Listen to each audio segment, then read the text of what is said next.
هادي في التدريب ليه؟ لان مفروض ان انت تبقى عامل حساباتك مالكش دعوه باي مؤثرات خارجيه.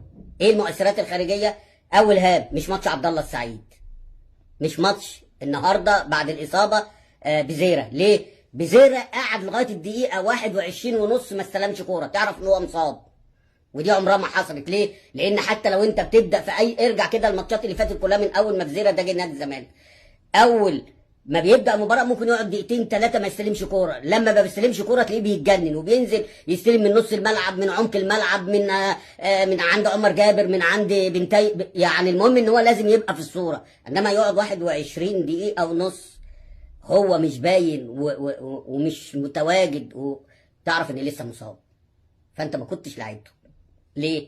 لان انت عارف ان انت كسبان هناك، فانت اهم حاجه ان حد ينزل يقفل لك الجبهه الشمال والجبهه اليمين. ليه؟